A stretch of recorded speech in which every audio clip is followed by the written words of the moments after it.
مسلمان ہونے سے اسکول میں بچے کو داخل کرایا ہے، اور مومن بننا ایسے ہے جیسے اسکول سے بچہ سٹیپ بائی سٹیپ پڑھتے پڑھتے جب یونیورسٹی میں جاتا ہے تو وہ مومن کے درجے پہنچ جاتا ہے۔ تو مسلمان ہم میں سے ہر کوئی ہے، لیکن مومن کوئی کوئی ہے، لیکن ایفرٹ تو ہم کر سکتے ہیں نا۔ اسی لیے اس سال کا یہ مول رکھا تھا کہ ہم سب ایفرٹ کریں، ایک سٹیپ، ایک درجہ ہم اوپر بڑھیں۔ تو کیسے مومن بن سکتے ہیں؟ اس کے بہت سارے طریقے ہیں، اس میں سے جو سب سے بڑا طریقہ جسے قرآن نے ریکمینڈ کیا ہے وہ کیا ہے؟ قرآن مجید کی سورہ آل عمران کی آیت نمبر 31 میں اللہ ارشاد فرماتا ہے، قل ان کنتم تحبون اللہ فاتبعونی یحببکم اللہ، کہ مصطفیٰ صلی اللہ علیہ وسلم آپ ان لوگوں سے کہہ دیں کہ اگر تم اللہ تعالیٰ سے محبت کرتے ہو تو میری پیروی کرو، یعنی رسول پاک صلی اللہ علیہ وسلم کی اتباع کرو۔ اللہ فرماتا ہے یحببکم اللہ، تو پھر اگر تم ایسا کرو گے تو اللہ تعالیٰ تم سے محبت کرنے لگے گا۔ تو قرآن مجید کی یہ جو آیا مبارکہ ہے یہ اس بات کو ڈکلیئر کرتی ہے کہ رسول پاک صلی اللہ علیہ وسلم کی محبت، ان سے محبت کرنا، یہ ہمارے ایمان اور دین کی بیس ہے۔ ان سے محبت کے بغیر ہمارا ایمان مکمل نہیں ہوتا۔ اور کیوں محبت کی جائے؟ خود قرآن کہہ رہا ہے، یہ تو میں نے ایک آیت کا آپ کو ریفرنس اللہ فرماتا ہے کہ قل ان کنتم تحبون اللہ فاتبعونی یحببکم اللہ، کہ اگر تم چاہتے ہو کہ اللہ تم سے محبت کرے، دیکھیں جب کوئی شخص مسلمان ہوگا وہ اللہ سے محبت کرے گا تو مسلمان ہوگا نا، ایسا ہی ہے نا۔ مسلمان ہونا کیا ہے؟ جو اللہ تعالیٰ کا حکم ہے اس کو مانتا جائے، اس کو اوبے کرتا جائے، اس کو ایکسیپٹ کرے، اس کو مانتا، تبھی تو مسلمان بنے گا نا۔ اگر اللہ کے حکم کو ماننا ہی نہیں، اللہ سے محبت کرنی ہی نہیں، تو پھر مسلمان تو نہ ہوا۔ تو مسلمان اس ڈگری کا نام ہے جب بندہ اللہ سے محبت کرتا ہے۔ اللہ تعالیٰ کہتا ہے تم مسلمان تو بن گئے ہو میری محبت میں آ کے، اب اس ایمان کو سنبھالنا ہے تو ایسا کرو، میرے محبوب سے محبت کرو، ان کی اتباع کرو، ان کے راستوں پر چلو، تو پھر میں تم سے محبت کرنے لگوں گا۔ تو گویا آقا علیہ السلام کی محبت یہ مسلمان سے انسان کو مومن بنا دیتی ہے۔ اور بہت سارے حدیث مبارکہ اس میں موجود ہیں۔ سب سے پہلی حدیث مبارکہ جو ہے یہ صحیح بخاری میں ہے، صحیح مسلم میں ہے۔ انس بن مالک روایت کرتے ہیں کہ آقا علیہ السلام نے فرمایا تم میں سے کوئی اس وقت تک مومن ہو ہی نہیں سکتا، یہ لفظ آپ غور سے سنیں، فرمایا تم میں سے کوئی اس وقت تک مومن ہو ہی نہیں سکتا جب تک میں اس شخص کو اس کے ماں باپ، اس کی اولاد، اس کے مال اور اس کی جان سے زیادہ پیارا نہ ہو جائے۔ تو حدیث مبارکہ سے بھی واضح ہو گیا کہ ہمارے آقا محمد مصطفیٰ کی محبت کے بغیر مومن نہیں بن سکیں گے، مسلمان ہم رہیں گے۔ جیسے میں نے کہا فرسٹ ڈگری مسلمان ہونا ہے، جس نے بھی لا الہ الا اللہ محمد رسول اللہ کہہ دیا وہ مسلمان ہو گیا، لیکن مومن بننے کے لیے اسے در مصطفیٰ سے گزر کے جانا ہوگا، در مصطفیٰ پہ جھکنا ہوگا، کیونکہ محبت مصطفیٰ صلی اللہ علیہ وسلم ہمارے ایمان کی بیس ہے، ہمارے ایمان کی روٹ ہے۔ یاد رکھیں روٹ جتنی مضبوط ہوتی ہے درخت اتنی دیر زندہ رہتا ہے۔ درخت خود کتنا ہی مضبوط کیوں نہ ہو، اس کی برانچز بہت خوبصورت ہوں، پھل بہت اچھا لگتا ہو، اگر اس کی روٹس کمزور ہوں تو کتنی دیر زندہ رہتا ہے، کتنی دیر سروائیو کرتا ہے؟ کبھی ہم نے سوچا ہے؟ یا ہم گھر بناتے ہیں تو ہم سب سے پہلے کوشش کرتے ہیں کہ گھر کی جو فاؤنڈیشن ہے، جو بیس ہے، اس کو مضبوط کریں، اس کے بعد جتنی ہم بلڈنگز بنائیں گے وہ بناتے جا سکتے ہیں، کیونکہ اس کی بیس مضبوط ہے۔ عمل کی بات جیسے ہم کہتے ہیں نا کہ عمل کریں، عمل بھی تب بھی کامل ہوگا جب بیس مضبوط ہوگی، اور وہ ہے ایمان۔ ایمان جتنا مضبوط ہوگا، تھوڑا عمل کریں گے اس کا اجر زیادہ ہوگا۔ اگر ایمان کمزور ہے اور عمل کوانٹٹی میں بہت زیادہ ہے تو ایسا عمل اللہ تعالیٰ کی بارگاہ میں قبول نہیں ہوتا۔ اور میں نے جو ٹاپک سلیکٹ کیے ہیں اس سال کی مناسبت سے، ان کا تعلق ہمارے فزیکل بیہیویئر سے نہیں ہے، اس کا تعلق ہمارے انسائڈ سے ہے، ہمارے باطن سے، ہماری روح سے ہے. کیونکہ اگر روح صاف ہوگی، دل صاف ہوگا، اگر دل کا آئینہ صاف ہوگا تو تھوڑا عمل بھی قبول ہو جائے گا. اور اگر دل ہی گندا ہے، دیکھیں ہم انسان ہیں، ہم کوشش کرتے ہیں کہ ہم اپنا ظاہر جو فزیکل اپیرنس ہے اس کو صاف ستھرا رکھیں. ایسا ہی ہے، ہر انسان کے دو چہرے ہیں. ایک چہرہ وہ ہے جو سب دنیا کے سامنے ہے، ایسا، اور ایک چہرہ وہ ہے جو اللہ جانتا ہے.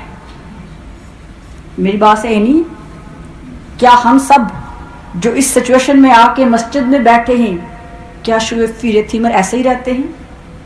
یہ ایک چہرہ ہے نا ہمارا، ایک فزیکل اپیرنس ہماری مسجد میں ہے. یا کوئی جاب پہ جاتا ہے تو وہاں پہ اس کی فزیکل اپیرنس اور طرح کی ہوتی ہے، کیا ویسا ہی چہرہ، ویسا ہی آفیشل اس کا گھر میں بھی ہوتا ہے؟ بتائیں، نہیں ہوتا نا. کیونکہ بندہ یہی سوچتا ہے میں گھر میں رہ رہا ہوں، مجھے ریلیکس رہنا ہے، میرا گھر ہے، میں نے اپنی مرضی کے مطابق رہنا ہے. لیکن تھوڑی دیر کے لیے سوچیں، جب ہم گھر سے باہر آئے، ہمارا چہرہ بدل گیا، ہمارا بیہیویئر، ڈریس کوڈ، ہر چیز بدل گئی ہے. گھر میں گئے اور لباس ہے، اور انداز ہے، لیکن دیکھنے والا تو ایک ہے نا. ہم 3 چہرے بنا لیں، 5 بنا لیں، 2 بنا لیں، 1 بنا لیں، وہ جو دیکھنے والا ہے وہ ہر لمحہ ہمیں دیکھ رہا ہے. اس کے ہاں کس بات کی اہمیت ہے؟ کیا ہمارے اچھے لباس؟ بتائیں، کیا ہمارا اچھا سکارف؟ ایک مثال دے رہی ہوں کہ جو بہت اچھا سکارف لیتی ہوگی، کیا اللہ کی نظر زیادہ وہ ہے؟ جس کو زیادہ سٹائل دینے آتے ہوں گے وہ ہے؟ مثال دے رہی ہوں نا. یہ ہماری فزیکلی اپیرنس ہے. یاد رکھیے، اللہ تعالیٰ نہ ہماری صورتیں دیکھتا ہے، نہ ہمارے ظاہری عمل کو دیکھتا ہے. اللہ دیکھتا ہے تو ہمارے دلوں کو دیکھتا ہے. اس بندے کے دل میں کیا ہے، اس کی نیت کیا ہے. اس لیے میں نے سوچا کہ پہلے اس پارٹ پہ ہم سب یوبے کریں، کہ جب ہم اس قابل ہو جائیں گے کہ ہمارا من، ہماری روح، ہمارا انر سائڈ جب روشن ہو جائے گا تو خود بدھ باہر آنا شروع ہو جائے گا. اس کی مثال مولانا رومی دیتے ہیں. وہ کہتے ہیں کہ ایک بار کسی بادشاہ نے 2 قومیں تھیں، ان کو بولا کہ آپ لوگ ایسا کرو، ایک دیوار بناؤ، اسے اتنا خوبصورت بناؤ.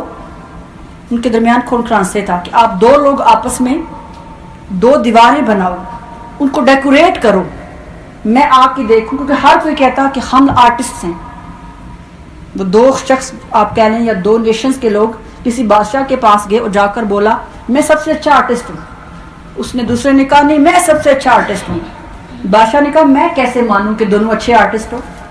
تو ایسا کرتا ہوں، ایک خونخران سے کرواتا ہوں، دیکھ لیتا ہوں کون اچھا آرٹسٹ ہے. اب دونوں نے کیا کیا، ایک محلے میں، ایک گلی میں کہہ لیں، اسٹریٹ میں 2 دیواریں چنی. جو ایک دیوار والے تھے انہوں نے درمیان میں کہا کرٹن لگا لو، یہ ہماری کاپی نہ کر لیں. درمیان میں کرٹن لگا دیا. ایک جو تھے انہوں نے اتنی خوبصورت دیوار سجائی، ڈیکوریشن کی. جو دوسری طرف تھے نا انہوں نے کچھ رنگ نہیں کیا، بس وہ دیوار کو چمکاتے رہے. لوگ بڑے حیران کہ یہ بندہ دن رات اتنی اچھی ڈیکوریشن کر رہا ہے، اتنے اچھے کلرز پینٹنگ میں استعمال کر رہا ہے. آپ میری بات سمجھ رہے ہیں کہ یہ اتنی اچھی پینٹنگ کر رہا ہے اور دوسرے صرف اپنی اس کو بس وہ صاف ہی کرتے جا رہے ہیں. تو وہ ان کے پاس بھی جاتے، کہتے لگتا ہے کہ آپ کو سمجھ نہیں آ رہی، آپ نے مقابلے میں جانا ہے. انہوں نے کہا جس دن مقابلہ ہوگا بات سمجھ آ جائے گی.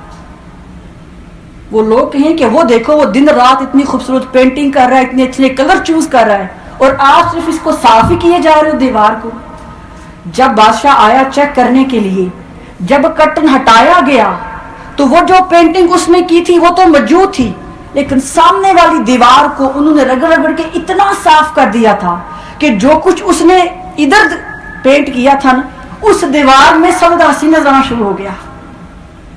تو وہاں سے مولانا رومی کہتے ہیں کہ اے بندے، جس طرح اس دیوار کی چمک نے، اس دیوار کی صفائی نے اس خوبصورتی کو اپنے جیسا جذب کیا کہ وہ خوبصورت زیادہ ہو گئی، اے بندے اپنے دل کے آئینے کو بھی ایسا صاف کر لے، کہ اپنے دل کے آئینے کو بھی ایسا صاف کر لے کہ تو کوئی بھی عمل تھوڑا دیکھے گا جب تیرے من کا آئینہ صاف ہوگا تو تھوڑا عمل بھی چمک کے روشن ہو جائے گا. سبحان اللہ، ماشاء اللہ. یعنی کہنے کا مطلب تھا دل جتنا صاف ہوگا، باطن جتنا صاف ہوگا، اتنا تھوڑا عمل بھی کیا ہوگا تو اس کا اجر زیادہ ہوگا. اور اگر من ہی گندا ہے، علامہ اقبال یہ کہتے ہیں نا، من اپنا پاپی. ہم ظاہر کو چمکاتے ہیں لیکن من گندا ہے. جب تک ہماری روح پاک نہیں ہوگی، کوانٹٹی آف جتنا مرضی عمل کر لیں وہ ہمارے من پر اثر نہیں کرتا. تو ایمان کا تعلق بھی ہماری روح کے ساتھ ہے. ہاں، جب ایمان روشن ہوتا ہے تو میں نے پچھلی دفعہ بھی کہا تھا، پھر وہ چہروں سے چلکتا ہے، وہ آنکھوں سے روشن ہوتا ہے، پھر وہ زبان سے بولتا ہے. وہ تب ہوگا جب اندر ایمان مضبوط ہوگا. ایمان کی کوئی فزیکل پکچر نہیں ہے. یاد رکھ لیں کہ میں کہوں یہ ہے، یہ ہے، یہ ہے.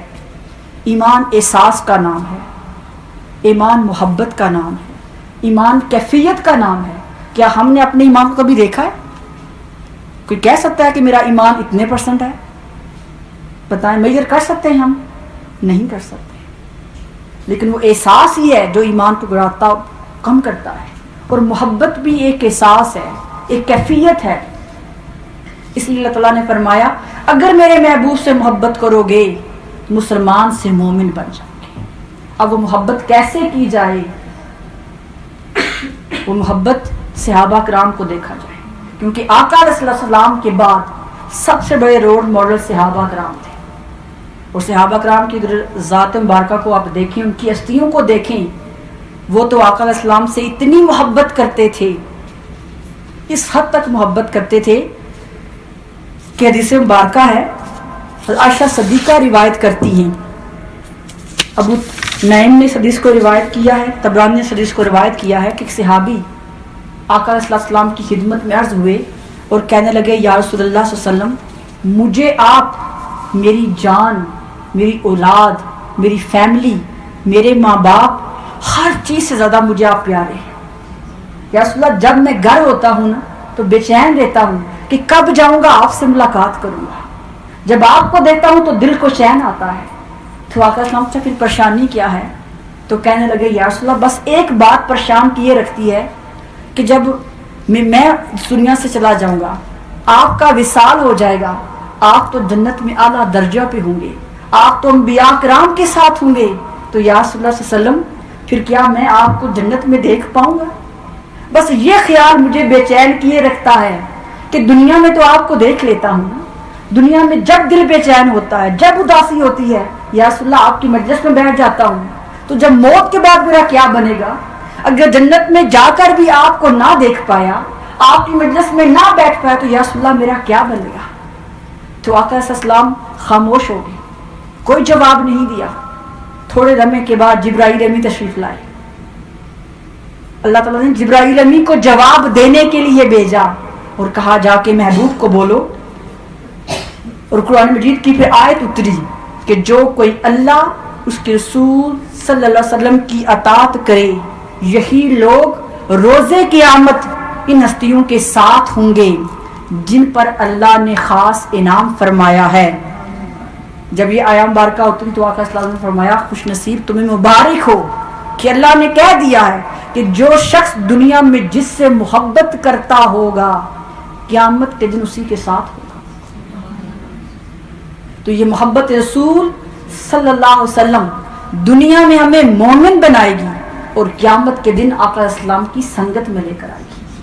پھر ایک اور صحابی تھے، دیکھیں وہ تو خوش نصیب تھے نا، جو بات ان کے دل میں آیا کرتی تھی فوراً آقا صلی اللہ علیہ وسلم کی بارگاہ میں جا کے پوچھ لیا کرتے تھے.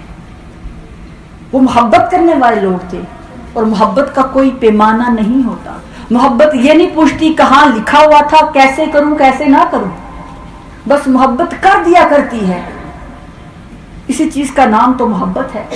محبت ریفرنس نہیں مانگتی، محبت دلیلیں نہیں مانگتی. سیدنا ابو ذر وہ بھی آقا صلی اللہ علیہ وسلم کی بارگاہ میں گئے اور انہوں نے جا کر سوال کیا یا رسول اللہ صلی اللہ علیہ وسلم قیامت کب آئے گی؟ تو آقا اسلام نے پوچھا کیا قیامت کی تیاری کر رکھی ہے؟ انہوں نے کہا یا رسول اللہ صلی اللہ علیہ وسلم میں نے قیامت کی بہت تیاری نہیں کی، میرے پاس بہت زیادہ عمل نہیں ہے، بہت نمازیں نہیں ہیں، بہت روزے نہیں ہیں، لیکن مجھے اتنا معلوم ہے کہ میں آپ سے بہت محبت کرتا ہوں۔ حضور مسکرا پڑے، فرمایا پھر مبارک ہو، قیامت کے دن تو اسی کے ساتھ ہوگا جس کے ساتھ تو محبت کرتا ہے۔ فرمایا بھلے تمہارے عمل کم ہی کیوں نہ ہوں، بھلے عمل میں کم رہ جاؤ گے، لیکن جس کے ساتھ محبت کرتے ہو اگر وہ محبت سچی ہے، یہ بھی شرط ہے، محبت صرف باتوں تک نہ ہو، آپ سمجھ رہے ہیں؟ پھر محبت سچی ہو، محبت خالص ہو، محبت پیور ہو، تو فرمایا پھر جہاں پہ وہ ہوں گے تم ان کے ساتھ ہو گے۔ تو یہاں سے معلوم ہوا کہ اگر دنیا میں کسی سے محبت کرتے ہیں تو قیامت کے دن وہ بھی ہمارے ساتھ ہوگا، اور پھر اگر تاجدار کائنات جن کے لیے دنیا آخرت بنائی گئی ہے اگر ان سے محبت کریں گے تو پھر جنت میں جس درجے پہ وہ ہوں گے ان سے محبت کرنے والے بھی ان کے ساتھ ہوں گے۔ تو آقا صلی اللہ علیہ وسلم کی محبت یہ مسلمان سے مومن بنا دیتی ہے۔ یہی وجہ ہے کہ جو صحابہ کرام تھے نا وہ آقا صلی اللہ علیہ وسلم سے اتنی زیادہ محبت کرتے تھے کہ عروہ بن مسعود ایک صحابی ہیں، اس حدیث کو بھی بخاری مسلم نے ابو نعیم نے روایت کیا ہے کہ وہ ابھی کافر تھے، مسلمان بعد میں ہوئے، تو کفار مکہ نے ان کو اپنا میسنجر بھیج کر آقا صلی اللہ علیہ وسلم کے پاس بھیجا۔ وہ پہلی مرتبہ گئے، جو وہاں کا انہوں نے ماحول دیکھا تو وہ حیران رہ گئے۔ جب واپس آئے کفار مکہ کے پاس، انہوں نے کہا بتاؤ کیا جاسوسی کر کے آئے ہو؟ انہوں نے کہا خدا کی عزت کی قسم جو کچھ میں نے وہاں پہ دیکھا اس سے پہلے کبھی نہیں دیکھا۔ کفار نے پوچھا کیا دیکھا؟ اس نے کہا بڑی عجیب بات دیکھی ہے، میں نے محمد صلی اللہ علیہ وسلم کی اور ان کے اصحاب کی بڑی عجیب بات دیکھی ہے۔ انہوں نے پوچھا بتاؤ تو صحیح کیا دیکھا ہے؟ انہوں نے کہا میں نے دیکھا ہے کہ جب محمد صلی اللہ علیہ وسلم اپنے بال کٹوانے کے لیے بیٹھے تھے تو صحابہ پروانوں کی طرح ان کے گرد کھڑے تھے، ہر ایک صحابی نے اپنے ہاتھ آقا علیہ السلام کے جہاں سے بال کٹوائے تھے اپنے ہاتھ پھیلائے ہوئے تھے، ایک بال بھی صحابیوں نے زمین پر گرنے نہیں دیا۔ پھر انہوں نے کہا میں نے دیکھا کہ جب محمد مصطفیٰ صلی اللہ علیہ وسلم اپنا تھوک پھینکتے تھے تو ہر صحابی اپنا ہاتھ آگے کرتا، جس کے ہاتھ پہ وہ تھوک مبارک پڑتا وہ اس کو مل کے اپنے چہرے پر مل لیتا، اور جس کو وہ تری نہ ملتی وہ دوسرے صحابی کے ہاتھ پہ ہاتھ مل کر اپنے چہرے پہ پھیر لیتا تھا۔ اور پھر انہوں نے کہا میں نے دیکھا جب مصطفیٰ گفتگو کرتے تھے صحابہ ایسے بیٹھتے تھے کہ ان کے سروں پہ پرندے بیٹھے ہوئے، اگر سر ہلا دیا تو شاید پرندے اڑ جائیں گے۔ اس نے کہا لوگوں میں ہر جگہ دنیا کے ہر ملک میں ہر قوم کے پاس گیا ہوں، لیکن جو ادب جو احترام میں نے صحابہ محمد کے پاس دیکھا ہے وہ کسی کے پاس نہیں دیکھا۔ اور پھر اس ذات یہ بھی کہا کہ تم نے مجھے وہاں پر ان کی جاسوسی کرنے کے لیے بھیجا تھا لیکن میں آج ان پہ ایمان لے آیا۔ یہ صحابہ کرام کی محبت دیکھ کر، ان کا ادب دیکھ کر، ان کی آقا صلی اللہ علیہ وسلم کے ساتھ عقیدت دیکھ کر، وہ جو جاسوسی کرنے گئے تھے وہ واپس آ کے کفار کو گڈ بائے کہہ کے پھر آقا صلی اللہ علیہ وسلم کی بارگاہ میں آ کے مومن بن گئے۔ تو آقا اسلام کی محبت کا کوئی پیمانہ نہیں ہے، اور جو حضور سے محبت کرتے ہیں نا وہ کہیں بھی ہوں، وہ کہاں بھی ہوں، چاہے وہ حضور کے دور میں ہوں یا بعد میں ہوں، حضور ان کو جانتے ہیں، حضور ان کو جانتے ہیں۔ آپ پوچھیں گے یہ کیسے ہو سکتا ہے کہ حضور ان کو کیسے جانتے ہوں گے؟ اگر فرض کریں الحمدللہ جو اس مرکز پہ ہم سب آتے ہیں بہت زیادہ نہ صحیح لیکن تھوڑی تھوڑی محبت تو ہے نا، ہے نا، تھوڑی ہے نا، بہت زیادہ کی بات نہیں کرتی، لیکن جب حضور کی نعت سنتے ہیں دل تڑپتا ہے نا، یہی محبت ہے، آنکھیں برستی ہیں نا، بتائیں، دل مچلتا ہے، دل چاہتا ہے کہ جن کی نعت سنتے ہیں ان کے پاس، یہی تو محبت ہے۔ تو سوال پیدا ہوتا ہے کیا ہماری محبت ہمارے آقا تک پہنچتی ہوگی؟ کیا انہیں معلوم ہے کہ ہم ان سے محبت کرتے ہیں؟ تو یہ بھی سن لیں، یہ بھی حدیث مبارکہ کے الفاظ ہیں۔ سیدنا ابو ہریرہ حدیث کو روایت کرتے ہیں، صحیح مسلم میں حدیث مبارکہ ہے، آقا علیہ السلام نے فرمایا میری امت میں مجھ سے زیادہ محبت کرنے والے وہ لوگ ہیں جو میرے بعد میں ہوں گے۔ انہوں نے مجھے دیکھا نہیں ہوگا، میری مجلس میں کبھی بیٹھے نہیں ہوں گے، مجھے کوئی براہ راست سنا نہیں ہوگا، لیکن ان میں سے ایک ایک شخص کی یہ آرزو ہوگی کہ میری ایک جھلک دیکھنے کے لیے وہ اپنا سارا مال قربان کر دے گا، اپنی اولاد قربان کر دے گا، اور یہاں تک کہ میری ایک جھلک دیکھنے کے لیے اپنی جان بھی قربان کر دے گا۔ وہ جہاں کہیں بھی ہوگا اس کی محبت کی خوشبو مصطفیٰ تک پہنچ جائے گی، لیکن شرط یہ ہے کہ محبت کرنے والے بنے تو صحیح۔ اتباع کسے کہتے ہیں؟ یہ بھی جو آیت آپ نے سنی، قل ان کنتم تحبون اللہ فاتبعونی، میرے محبوب کی اتباع کرو، ان کو فالو کرو۔ اتباع کیا ہے؟ ہم سب لفظ سنتے ہیں نا کہ اللہ کا حکم ماننا چاہیے، ایسے ہی ہے؟ کبھی یہ سنا کہ اللہ کی اتباع کرنی چاہیے؟ جن کی اردو اچھی ہے کبھی سنا ہے یہ لفظ؟ ہم یہی سنتے ہیں نا، اللہ کے حکم کو ایکسیپٹ کرو، اس کو اوبے کرو، اس کو اتفورے کرو، یہی ہے۔ کبھی یہ لفظ سنا ہے کہ اللہ کے حکم کی اتباع کرو؟ کیوں؟ کیونکہ جو لفظ اتباع ہے اس کے لیے کسی کا فزیکلی وجود ہونا ضروری ہے۔ اللہ تعالیٰ کا کوئی فزیکل وجود نہیں ہے، اس لیے ہم اللہ تعالیٰ کے حکم کی اطاعت کرتے ہیں، رسول پاک کی ہم اتباع کرتے ہیں۔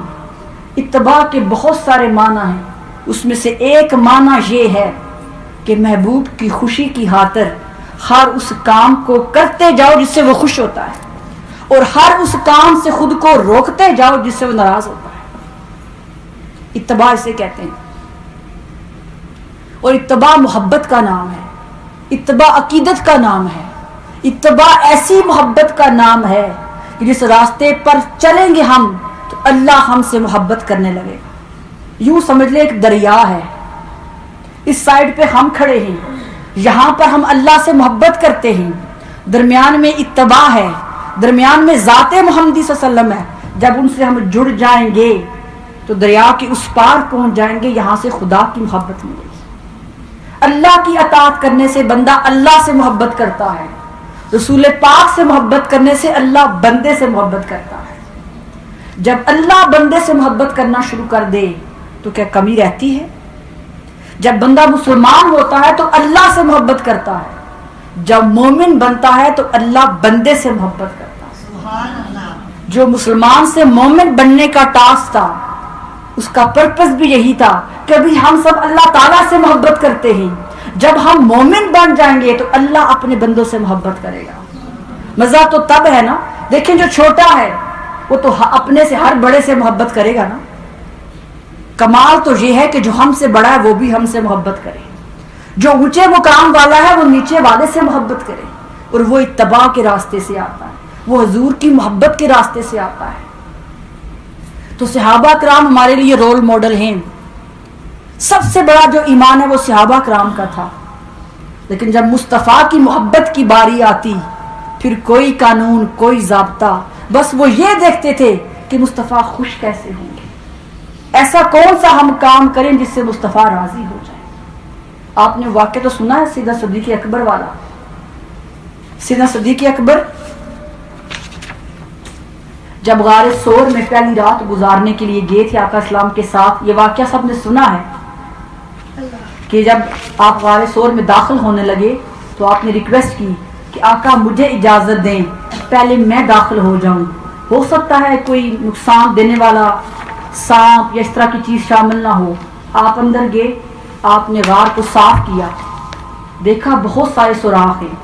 بہت سی جگہوں پہ لوگ چادر کا لفظ یوز کرتے ہیں کہ آپ نے اپنی چادر پھاڑی، لیکن جو آج میں آپ کو حدیث مبارکہ سنانے لگی ہوں یہ کسی قرآن کی آیت میں نہیں لکھا ہوا کہ اپنے محبوب کو خوش کرنے کے لیے اپنے کپڑوں کے ٹکڑے ٹکڑے کر دو، کسی آیت میں نہیں لکھا ہوا، نہ کبھی آقا صلی اللہ علیہ وسلم نے کسی کو کہا تھا کہ ایسا کرو۔ تو اب وہ اندر داخل ہوئے، بہت سارے سوراخ دیکھے، تو آپ نے اپنے لباس کو، جو ڈریس پہنا ہوا تھا، اس کو کاٹنا اور پھاڑنا شروع کر دیا۔ ہر سوراخ میں وہ جو آپ نے ڈریس لباس پہنا تھا نا اس کے ٹکڑے ڈالنا شروع کر دیے۔ سارا لباس جو پہنا تھا، شلوار قمیض جو بھی اس دور کا تھا وہ ختم ہو گیا۔ ایک جگہ سوراخ بچ گیا، وہاں آپ نے اپنی پاؤں کی ایڑی رکھ کر اس کو بند کر دیا، کیونکہ رات کا اندھیرا تھا۔ آقا اسلام جب غار میں داخل ہوئے تو آ کے آپ نے آرام کرنا شروع کر دیا۔ جب صبح ہوئی، صبح کی روشنی ہوئی، اس نے صدیق اکبر کو دیکھا کہ صدیق اکبر آپ کا ڈریس کدھر گیا ہے؟ جو آپ نے ڈریس پہنا تھا وہ تو نظر ہی نہیں آ رہا۔ تو پھر سیدنا صدیق اکبر نے بتایا کہ یا رسول اللہ صلی اللہ علیہ وسلم بہت سارے سوراخ تھے، سمجھ نہیں آتی بند کیسے کروں، اس لیے پہلے میں نے اپنی قمیض اتاری، اس کے ٹکڑے ٹکڑے کیے، ان کو سوراخوں میں ڈالا، پھر بھی سوراخ بہت تھے، پھر میں نے اپنا تہمبز جو بھی پہنا تھا اس کو اتارا اور پھر باقی سب کو بند کر دیا، ایک سوراخ بچا تھا جہاں پر میں نے اپنی ایڑی رکھ دی۔ تو جب آقا اسلام نے دیکھا کہ میری محبت کی خاطر، اللہ کے محبوب کی خدمت کی خاطر صدیق اکبر بے لباس ہو گئے، اسی وقت اللہ کی بارگاہ میں ہاتھ اٹھائے، کہا باری تعالیٰ ابوبکر کو قیامت کے دن تک میرے ساتھ رکھنا، ابوبکر کو قیامت کے دن میرے ساتھ میرے درجے میں رکھنا۔ اسی وقت اللہ پاک نے وہی فرمائی، اے مصطفیٰ ہم نے آپ کی دعا قبول کر دیا ہے۔ اس کی مثال دیکھ رہے ہیں، دنیا میں بھی صدیق اکبر آقا صلی اللہ علیہ وسلم کے ساتھ رہے، مرنے کے بعد آج بھی سیدنا صدیق اکبر آقا صلی اللہ علیہ وسلم کی سنگت میں ہیں۔ یہ دنیا والوں کو معجزہ دکھا کے گئے ہیں کہ جو کوئی محبوب سے سچی محبت کرتے ہیں پھر وہ جہاں کہیں بھی ہوں اپنے محبوب سے جدا نہیں تھی۔ نعرہ تکبیر، نعرہ رسالت، نعرہ حیدری۔ تو مومن بننا ہے تو اپنے دل کے کاسے میں محبت رسول کو ڈالنا ہوگا۔ اکثر ہم سنتے ہیں نا کہ قیامت کے دن میزان ہوگا، ہمارا حساب کتاب تولا جائے گا، سنتے ہیں نا ہم، تو کیا ذہن میں آتا ہے کیسے ہمارے حساب ہمارا جو عمل ہے اس کو تولا جائے گا؟ کیا وہاں کوئی ویٹ مشین ہوگی؟ کبھی سوچا ہے ہم نے کیسے تولا جائے گا؟ یہ سنتے ہیں نا ہم کہ قیامت کے دن میزان ہوگا، ہمارے اچھے اور برے اعمال کو اکاؤنٹ کیا جائے گا، تو کوئی نہ کوئی تو پیمانہ ہوگا نا ماپنے کے لیے۔ جیسے دنیا میں دیکھیں ہم نے ویٹ کرنا ہو تو ویٹ مشین ہوتی ہے، ایسے ہی ہے، کوئی چیز خریدتے ہیں تو اس کی مشین ہوتی ہے، ایسے ہے نا۔ تو پھر وہاں کیا ہوگا کہ دنیا کی مشینیں وہاں پہ کام آئیں گی؟ کبھی ہم نے سوچا ہے کہ قیامت کے دن جو میزان عدل ہوگا اس پر ہمارے اعمال کیسے تولے جائیں گے؟ تو مفسرین کرام نے لکھا ہے کہ قیامت کے دن جو میزان ہے وہ محبت مصطفیٰ ہے، محبت مصطفیٰ کے پیمانے میں رکھ کر ہمارے اعمال کو تولا جائے گا۔ جس کی محبت مصطفیٰ سے زیادہ ہوگی اس کے عمل میں اضافہ ہوتا جائے گا، جس کی نامہ اعمال میں محبت مصطفیٰ کم ہوگی اس کے نامہ اعمال میں کمیاں ہوتے جائیں گی۔ تو قیامت کے دن جو عدل ہے میزان کا، میزان عدل ہے وہ محبت مصطفیٰ ہے، اور یہ محبت ایسی مٹھاس ہے اس کی کیفیت کو بتانے سے بتایا نہیں جا سکتا۔ کچھ چیزیں ایسی ہیں نا جس کو ہم بتا نہیں سکتے، یہ وہی محسوس کر سکتا ہے جو اس وادی میں جاتا ہے۔ جیسے بہت سے لوگ عمرہ کرنے جاتے ہیں نا، حج کرنے جاتے ہیں، واپس آ کر وہ جو کیفیات وہاں محسوس ہوتی ہیں، کیا واپس آ کر وہ کیفیات بتا سکتے ہیں؟ وہ لفظ ہی ہوتے ہیں نا، لیکن اس کیفیت کو تو نہیں بتا سکتے نا۔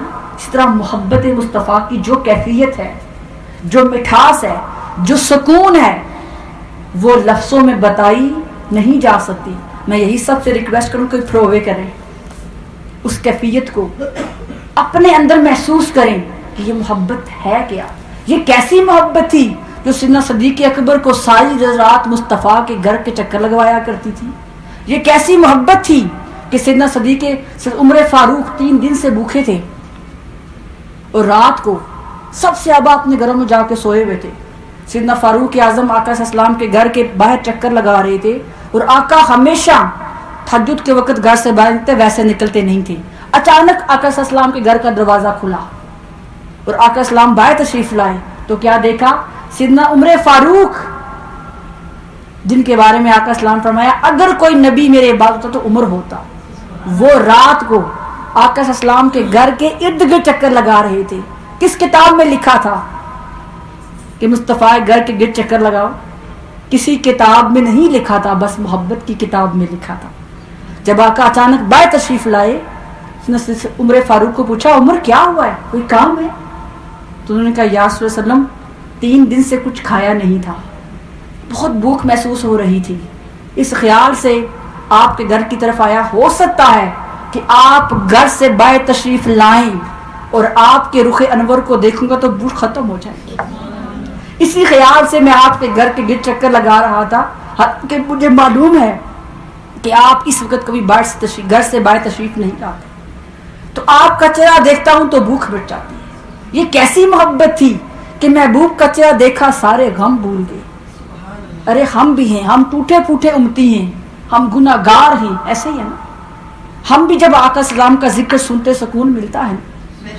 ہمارا ایمان کا لیول کتنا نیچے ہے، اس کے باوجود مصطفیٰ کا ذکر ہمیں سکون دیتا ہے، تو جن کے ایمان کا لیول اتنا بڑا تھا پھر ان کا عالم کیا ہوگا۔ پھر ان کی بھوک بھی مصطفیٰ کو دیکھ کے ختم ہو جاتی تھی، ان کے غم بھی مصطفیٰ کو دیکھ کے ختم ہو جایا کرتے تھے، ان کی ہر پریشانی ہر غم چہرہ مصطفیٰ کو دیکھ کے ختم ہو جایا کرتی تھی۔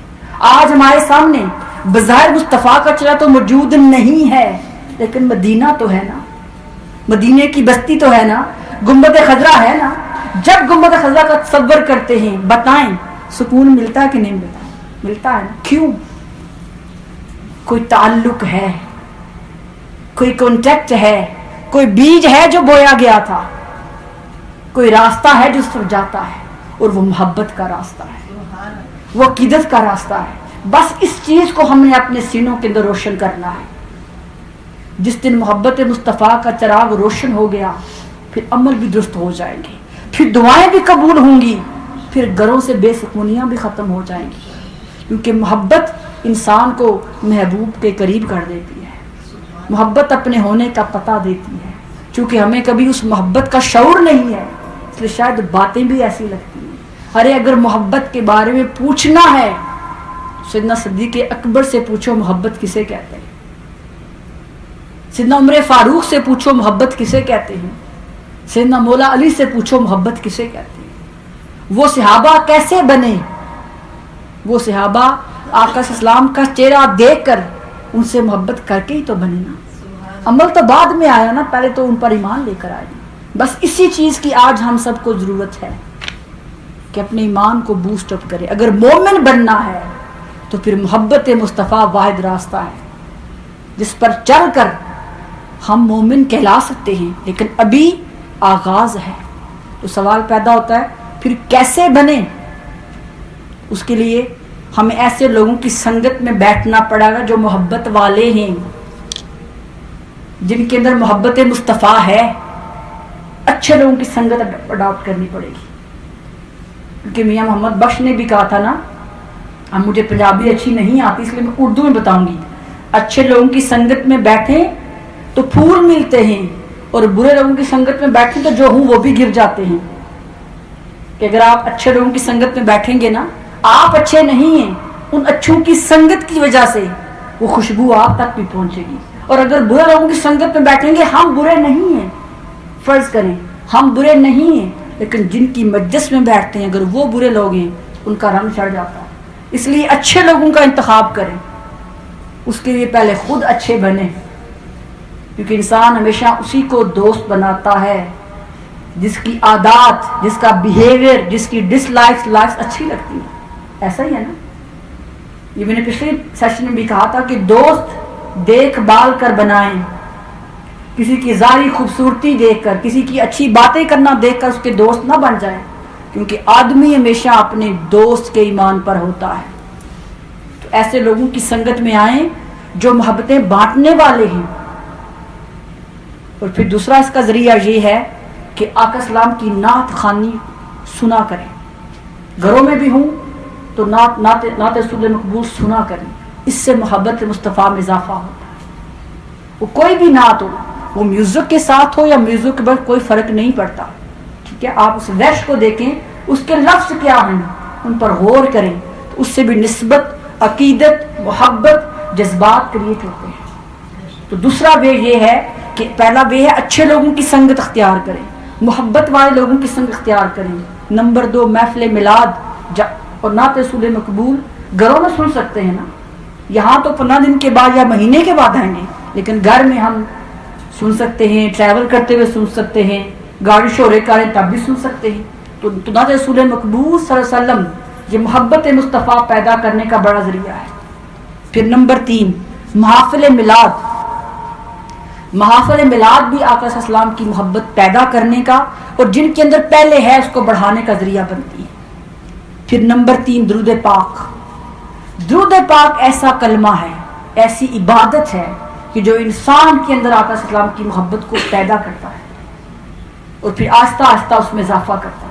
تو ہر کوئی کوشش کرے کہ منیمم، یہ میں نے بتایا منیمم 100 ٹائم ہر کوئی درود پاک پڑھے ڈیلی۔ وہ ضروری نہیں کہ این گام پڑھیں، اس کو ڈیلی کر سکتے ہیں، یہ منیمم ہے، اس سے جتنی اللہ توفیق دیتا ہے وہ پڑھتے جائیں۔ درود پاک ایسی چیز ہے جو محبت مصطفیٰ کو مضبوط کرتی ہے، اس کے بہت فائدے ہیں، کیونکہ ٹاپک اس وقت میرا یہ نہیں ہے اس لیے میں اس طرف نہیں جاؤں گی، بس ایک رسم بار کا بتاؤں گی۔ آقا اسلام فرمایا جو شخص مجھ پہ 1 مرتبہ درود پاک پڑھتا ہے، اللہ تعالیٰ فرشتہ بھیجتا ہے جو اس کے 10 گناہ معاف کرتا ہے، 10 نیکیوں میں 10 نیکیاں لکھتا ہے اور 10 درجات میں اضافہ کرتا ہے، ایک بار درود پاک پڑھنے سے۔ تو سوچئے، اور پھر جو ایک بار درود پاک وہ کوئی سا بھی ہو، کیونکہ محبوب کو یاد کرنے کے لیے لفظ محتاج نہیں ہیں۔ یہ بھی ہوتا ہے، میں نے اکثر لوگوں کو دیکھا ہے، وہ باتیں بھی کریں ساتھ تسبیح بھی ٹک ٹک ہو رہی ہے، ایسا ہے نا؟ بہت سے میں نے لوگوں کو دیکھا ہے، وہ مل رہے ہیں تو تب بھی تسبیح کی ٹک ٹک ہے، ایسا نہیں ہونا چاہیے۔ ایک وقت میں ایک کام، جب درود پاک پڑھیں تو درود پاک پڑھیں، اگر کوئی ملنے آ گئے تو اس کو روک دیں، کیونکہ پھر کوئی فائدہ نہیں نا۔ وہ حضرت سلطان بہو والی بات، تسبیح پھرتے دل نہیں پھریا، تسبیح کو تو پھیر رہے ہیں لیکن دل کا اثر نہیں جا رہا۔ تو جب درود پاک پڑھے کوشش کریں ادب کے ساتھ، کنسنٹریشن کے ساتھ اور فوکس کر کے پڑھیں، چلتے پھرتے پڑھیں، اسکول میں جا رہے ہیں، جاب پہ جا رہے ہیں، آتے جاتے ضرور پڑھیں، لیکن جب کوئی آپ سے ملنے آ گیا ہے یا جب محفل نعت میں آپ آئے ہیں تو پھر ایک وقت میں ایک کام، کیونکہ ہم نعت بھی سن رہے ہیں ساتھ اپنی تسبیح پڑھ رہے ہیں، ہم خطاب بھی سن رہے ہیں ساتھ تسبیح پڑھ رہے ہیں، تو اس کا کوئی فائدہ نہیں ہوگا۔ تو عبادت کے اندر بھی ہمیں بیلنس کرنا چاہیے، لیکن درود پاک منیمم ہم جتنے یہاں پہ بیٹھے ہیں سب کوشش کریں کہ جو دم ہیں وہ بھی کوشش کریں کہ منیمم 100 ٹائم ہر کوئی پڑھے، اس سے جس کی جتنی توفیق ہو وہ ضرور آگے لے کر جائے، لیکن منیمم 100 ٹائم ہر کوئی کوشش کرے کہ میں سے پڑھوں۔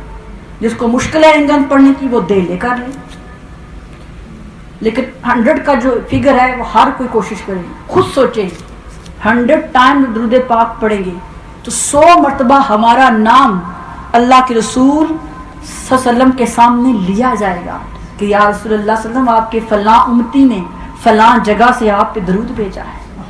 حدیث کے الفاظ ہے نا، ہمارا جب کوئی مجھے درود پاک بھیجتا ہے، ایک فرشتہ درود پاک لے کے میرے پاس آتا ہے اور آ کر بتاتا ہے آقا آپ کے فلاں امتی نے، اس کے باپ کا نام، اس کے دادا کا نام، جس جگہ رہتا ہے اس جگہ کا نام، اس محلے کا نام لے کر بتایا جاتا ہے کہ آقا آپ کے امتی نے آپ پہ درود بھیجا ہے، آپ پہ سلام بھیجا ہے۔ جواب میں آقا کہتے ہیں مجھ پر سلام دینے والے کہ تو بھی سلام جا کے دے دیا، مجھ پر درود پڑھنے والے کے لیے رحمتیں لے کر جا۔ تو سوچئے جس امتی کے لیے مصطفیٰ دعائیں کرتے ہیں، جس امتی کے لیے مصطفیٰ سلام بیتے ہیں، اسے کمی رہتی ہے؟ اس کے پاس کوئی کمی نہیں رہتی، لیکن بات یہ ہمیں شعور نہیں ہے، ہم روایت میں چلے گئے، کاؤنٹنگ میں چلے گئے کہ بس ہم نے 1000 پڑھنا، بلا شبہ ضرور پڑھیں لیکن اس کا حق بھی ادا کریں۔ تو درود پاک کی کثرت سے آقا صلی اللہ علیہ وسلم کی محبت ملتی ہے۔ پھر یہ ہے کہ جو حضور کو پسند ہے اس پسند کو اپنا لیا جائے، اور آقا صلی اللہ علیہ وسلم کی پسندیدہ چیزوں میں سب سے جو پسندیدہ بات ہے وہ ہے حضور کی امت کے لیے خیر کے کاموں کو سوچنا، حضور کی امت کی بھلائی کے لیے کام کرنا، حضور کی امت سے محبت کرنا، بھلے کوئی نیک ہے یا گناہ گار ہے، وہ اچھا ہے یا برا ہے یہ اس کا اللہ کا معاملہ ہے۔ حضور کی امت سے، اللہ کے بندوں سے محبت کی جائے، اللہ کے بندوں کی خدمت کی جائے، ان سے شفقت سے پیش آیا جائے، ان سے محبت کی جائے، تو اس سے آقا اسلام کی محبت میں اضافہ ہوتا ہے۔ اور آخری بات کہ آقا اسلام کی سنت کو اپنی زندگی میں شامل کیا جائے، کہ جس چیز کو مصطفیٰ پسند کرتے وہ ہماری پسند بن جائے، جس کو حضور ناپسند کرتے اس کو ہم اپنی زندگی سے نکال دیں، تو تب محبت مکمل ہو جائے گی۔ اور یہ اتنا مشکل کام بھی نہیں ہے، الحمدللہ بہت سالوں سے ہم اس مرکز پہ آ رہے ہیں، اس مرکز نے ہمیں کبھی نفرت نہیں سکھائی، اس مرکز نے ہمیشہ محبت سکھائی ہے۔ ہمیں جو چاہتا ہے کھینچ لیتا ہے، مسجد میں آئیں مسجد میں لیگ نے سسٹر لیگ نے بلایا, ادھر آ گئے ہیں, ٹھیک ہے. کچھ دن بعد کوئی میوزک کنسرٹ ہوگا, وہاں ہماری فرینڈز بلائیں گی, ہم وہاں چلے جائیں گے. مثال دے رہی ہوں, ایسے ہی ہوتا ہے نا, ہمیں جو کھینچتا ہے ہم وہاں چلے جاتے ہیں, ہمیں پتہ ہی نہیں کہ ہمارا ٹریک کیا ہے. ساری زندگی ہم فٹ بال کی طرح گھومتے گھومتے گھومتے اس موت کے دہانے پہ کھڑے ہو جاتے ہیں. پھر جب موت کا وقت آتا ہے پھر سوچتے ہیں کاش 1 سیکنڈ مل جائے تو میں یہ اپنا ٹھیک کر لوں, 1 سیکنڈ اور مل جائے تو یہ ٹھیک کر لوں. لیکن اس وقت 1 سیکنڈ نہیں دیا جاتا.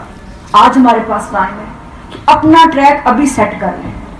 علامہ اقبال نے کہا تھا 2 رنگی چھوڑ دے یک رنگ ہو جا, سدا سر موم یا پھر سنگ ہو جا. ایک راستہ اپنائیں. ایک راستے پر چلنے والے اپنی منزل کو پہنچایا کرتے. جو زگ زیگ ہے نا, ادھر ادھر ادھر, یہ کبھی انسان کو منزل پہ پہنچنے نہیں دیتا. تو محبت مصطفیٰ کا چراغ اپنے سینوں میں روشن کرنے کی کوشش کریں. اور کیسے پیدا ہوگی؟ میں نے کہا اچھے لوگوں کی سنگت میں بیٹھیں, محبت کرنے والے لوگوں کی سنگت میں بیٹھیں. اور آج کل کے دور میں بھی ہیں, ختم نہیں ہوئے, کم ضرور ہیں لیکن موجود ہیں. اس کی مثال مساجد ہیں. یہ سینٹر ہے, یہ گھر ہے کہ جہاں سے 5 سال تو مجھے بھی ہو گئے یہاں پہ آتے ہوئے, مجھے یاد نہیں کہ میں نے کبھی کوئی نفرت کی بات کی ہو یا کبھی آپ نے سنی ہو, یا جو یہاں پہ ہمارے اسکالرز آتے ہیں کبھی کسی نفرت کی بات کی ہو. ہمیشہ محبت کی بات کی ہے, ہمیشہ آقا صلی اللہ علیہ وسلم سے محبت کے جوڑنے کی بات کی ہے. کیونکہ جس دن ہم اس در سے جڑ گئے پھر کسی اور کی ضرورت نہیں رہے گی. لیکن یوبے کرنا پڑے گا. میراکلز نہیں ہوں گے, ہاں میراکلز تب ہوں گے جب محبت سے جڑ جائیں گے نا, تو پھر وہ رنگ جو مدینہ پاک والوں کے, وہ رنگ ادھر بھی آئیں گے. وہ خوشبو جو مدینہ پاک میں ہے وہ ادھر بھی آئے گی. وہ زبان تاثیر جو وہاں پہ تھی وہ ادھر بھی آئے گی. کنیکشن جوڑنے کی بات ہے, سوئچ آن کرنے کی بات ہے. پھر وہ رنگ جو ادھر کے ہیں وہ ادھر بھی آئیں گے. ابھی ہماری محبت ہے لیکن ڈسکنیکٹ ہے, ایسا ہی ہے. ابھی سوئچ ہمارا آن نہیں ہو. زگ زیگ والی بات ہے نا, کبھی آن ہو گیا کبھی آف ہو گیا. یہ آن آف کو ختم کر کے بس آن کر لیں ایک بار, ہم سب ریگولرلی آن کر کے دیکھیں. پھر مدینے والے رنگ ادھر بھی آئیں گے, مدینے کا سکون ادھر بھی آئے گا, مدینے کی خوشبو ہمارے گھر میں بھی آئے گی. شرط یہ ہے کہ محبت مصطفیٰ کا سوئچ آن کر لیں. درود پاک سب سے بہترین ذریعہ ہے. اور مومن بننے کے لیے محبت مصطفیٰ وہ برج ہے, وہ پل ہے, وہ راستہ ہے جس پر چڑھ کر انسان اللہ کی محبت کو پا سکتا ہے. تو اللہ تعالیٰ ہمیں توفیق دے کہ ہم سب مومن بننے کے لیے جس مقصد کے لیے یہاں پہ آئے ہیں, اللہ تعالیٰ ہمیں مومن بنانے کے راستے میں آسانیاں فرمائے. اور یاد رکھیں اچھے کام کا ارادہ کریں تو برکت بھی ملتی ہے. نیت تو ہم سب نے کی تھی نا پچھلی دفعہ کہ انشاءاللہ ہم سب مسلمان سے مومن بنیں گے. یہ تو ابھی پہلا درجہ ہے. انشاءاللہ سٹیپ بائی سٹیپ ایک وقت آئے گا. ابھی تو پہلی سیڑھی پہ ہم نے قدم رکھا ہے, اور یہ سیڑھی ایسی ہے, یاد رکھیں اگر ہم اس پہ چڑھ گئے تو اگلی سیڑھی پہ فلائی کرتے ہوئے جائیں گے. یہاں سے اتنی بینزین, اتنا پیٹرول, اتنا فوڈ مل جائے گا, اتنی انرجی مل جائے گی کہ اگلے سٹیپ چڑھنا پھر مشکل نہیں ہوگا. لیکن شرط یہ پہلے اس پر تو پہنچیں. 1 مہینہ ہمارے پاس ہے, ہم یوبے کریں, اچھے لوگوں کے لیکچر سنیں, درود پاک پڑھیں, نعت رسول مقبول سنیں. آپ خود فیل کریں گے کہ ایمان کی طاقت میں اضافہ ہوا ہے. جس دن ایمان مضبوط ہو گیا پھر باقی چیزیں سائٹ پر ہو جائیں گی اللہ تعالیٰ کی بارگاہ سے. اور یہ کتاب میرے پاس ہے, اگر آپ میں سے کوئی پڑھنا چاہے, ہدایت الامہ. یہ بہت بہترین کتاب ہے حدیث مبارکہ کی. اس کے اندر آقا صلی اللہ علیہ وسلم کی جو محبت ہے ڈفرینٹ اسپیکٹ سے اس کے اندر بتایا گیا کہ جو مخلوق ہے انسانوں کے علاوہ جو دنیا کی باقی مخلوقات ہیں وہ کیسے آقا صلی اللہ علیہ وسلم سے محبت کرتی ہیں. اس کے اندر بہت اچھی حدیث مبارکہ موجود ہیں. ہدایت الامہ اس کتاب کا نام ہے. اگر آپ جب کوئی جاتے ہوں اوسلو مرکز پہ, یہاں وہاں موجود ہے ببلیوتیک میں, تو میں انبفالے کروں گی جن کو اردو آتی ہے, بہت مشکل نہیں ہے اس کی اردو, یہ ضرور اس کتاب کو اسٹڈی کریں, کیونکہ یہ کتاب آقا صلی اللہ علیہ وسلم سے محبت کا رابطہ قائم کرنے کا بہترین ذریعہ ہے. اللہ تعالیٰ کی بارگاہ سے دعا ہے کہ وہ ہمیں آقا صلی اللہ علیہ وسلم کا سچا پکا محب بنائے، اور جو ہمارا مول ہے مسلمان سے مومن بننا، اس مول کو حاصل کرنے میں ہماری مدد عطا فرمائے۔ اور یہ نہ دیکھا کریں کہ تھوڑے لوگ ہیں یا کم ہیں، لوگوں کے کم یا زیادہ ہونے سے فرق نہیں پڑتا، ہم تو آگے ہیں نا، یہ سوچیں میں نے کیا سیکھا ہے۔ فرض کریں اگر یہ حال اے سے لے کر زیڈ تک فل بھرا ہوگا، مثال دیتی ہوں، یہ فل ہو اور ہم اس مجلس میں آ کر بھی کچھ نہ سیکھیں تو فل حال کا کیا فائدہ ہے؟ سوچنا یہ ہے میں نے کیا سیکھا ہے، میرے اندر کیا چینجنگ آئی ہے، میرے ایمان میں کتنی ترقی ہوئی ہے۔ تو لوگوں کے کم یا زیادہ ہونے سے کوئی ایفیکٹ نہیں پڑتا، ایفیکٹ پڑتا ہے میں کتنا ووکنے ہوں، میں نے کیا سیکھا ہے، کتنا اتوکلے کیا ہے، اس پہ ڈیپینڈ کرتا ہے۔ تو اللہ تعالیٰ آپ سب کو ہمت دے، ہمیشہ بہت محبت کے ساتھ آپ محفل سجاتے ہیں، میری دعا ہے کہ اللہ تعالیٰ آپ کی اس کاوش کو اپنی بارگاہ میں قبول و منظور کرے، اور آئندہ اس سے بڑھ چڑھ کر ہمیں اچھے اور نیک کاموں میں حصہ لینے کی توفیق عطا فرمائے۔ اچھی نعت خوانی ماشاءاللہ آپ سب نے کی ہے، میری دعا ہے کہ جو نعت خوان ہیں اللہ تعالیٰ ان کی آواز میں، ان کی درد میں، ان کی سوز میں اضافہ کرے، کیونکہ آپ ایمبیسیڈر ہیں آقا صلی اللہ علیہ وسلم کی محبت کی۔ کیونکہ یہ جو نعت خوانی ہے نا، جب سنتے ہیں ہم تو بیٹھے تو ہم یہاں پہ ہوتے ہیں، لیکن نعت خواں ہمیں کہاں کہاں لے کے جاتے ہیں نا۔ تو اس لیے اور محنت کریں، آواز سے درد پیدا کریں، کیونکہ صرف آواز کافی نہیں ہے، اس آواز کے پیچھے جو درد ہے نا، جو محبت ہے، وہ ڈلیور کرنے کی کوشش کریں، اور وہ تب ہوگی جب اپنے اندر ہوگی۔ جب آپ نعت کو محبت سے پڑھیں گے نا اور محبت سے سنیں گے تو پھر رنگ بھی جدا، انداز بھی جدا، ایفیکٹ بھی جدا ہوتے ہیں۔ اللہ تعالیٰ آپ سب کو سلامت رکھے۔ جزاک اللہ خیر، بہت شکریہ۔